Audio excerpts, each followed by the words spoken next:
May the 22nd, wild shrubs. It is only wild shrubs that would have graced London's gardens in the distant past before all the modern ones arrived. These wild ones would have been gorse, spindle, wayfaring tree, and guelder rose mainly. Less noticeable species, such as the buckthorns and dogwoods, were probably only seen on the downs. Spindle, Euonymus europaeus, has small, easily missed green flowers. It gets its name from Euonyme, the mother of the Furies. The flowers were unfortunately associated with the advent of the plague. Its wood was not only used to make spindles, but also toothpicks and bird cages. The wayfaring tree, Viburnum lantana, can flower in other months, but is usually at its best now. It was common on downland roads, where its leaves were collected to make a black dye. It has creamy flowers that smell of lilies to some and are sickly scented to others.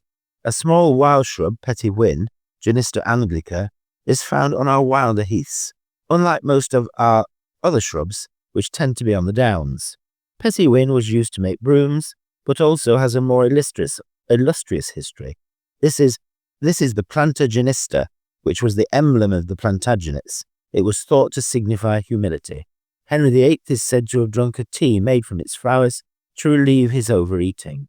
In parks and rough ground, the sinister purple flowers of deadly nightshade, Atropa belladonna, are also starting to appear. A rather more exotic alien, Bladessenna, Colutia arborescens, turns up in similar situations. Unlike most other plants in London, it has a predominantly central distribution, where it stands out with its peculiar bladder-like fruits on waste ground. Another alien, Rhododendron ponticum, continues to rampage through our woodlands. This is an aggressive invader which at this time of year has the slight attraction of large bunches of pale mauve flowers. Varieties of this species can be found in gardens, can be white, pink, deep purple, or even blue. Unfortunately, in acid woodland, it sows itself with consummate ease, producing dense thickets, which then go on to eradicate any herb layer. It arrived in 1763 from the shores of the Black Sea, and with such ready growth and large flowers, soon became a Georgian favourite. Then it escaped over the fence into woodlands and railway embankments, and is now covering whole hillsides in Surrey. Being tough as old boots, it continues to be used as a rootstock for more desirable garden rhododendrons. Garden shrubs. It is now rhododendron and azalea time, although there are also many other shrubs coming into flower. Some of the early shrubs with short flowering periods are now going over. For example, Forsythia, Coreopsis, Keria, and Amelanchia.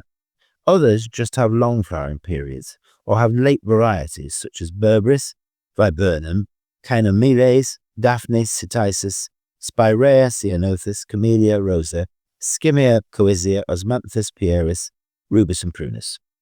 Shrubs more typically associated with May are Syringa, lilac, Vigula, Deutzia, Cistus siticis, Genista medicago, and Coronilla.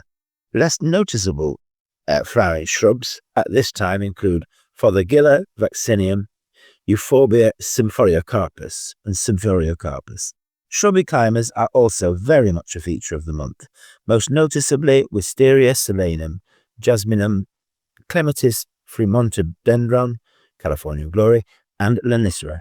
Less common but easily enough seen at Kew and Wisley are Akebia quinata, Holbolia coriacea, and Dipelta ventricosa. Other noteworthy shrubs worth looking out for in collections are Exocorda, Enkianthus, Coleonema, Goteria lindera, Punica pomegranate, and the marvelously scented Pittosporum. Rarities at Kew include Sophora davidii, Hebe times Fairfeldii, and Parotiopsis jacimontiana. Fine collections of rhododendrons and azaleas are quite common in London, and a small but varied collection of lilacs can be seen at Kew. Lilac is another of those flowers people in the past were reticent to bring indoors. Introduced into Tudor gardens, lilac was used to line coffins, and it was noticed that bees didn't seem to like the flowers. More of the Some of the more unusual lilacs don't carry its famous scent. It may take many years to get to know London shrubs. Good places to start, other than Kew and Wisley, are London's parks, for example, Ranelagh Gardens, Richmond Park, the Isabella Plantation, Holland Park, Canizaro Park, Golders Hill Park, and West Ham Park.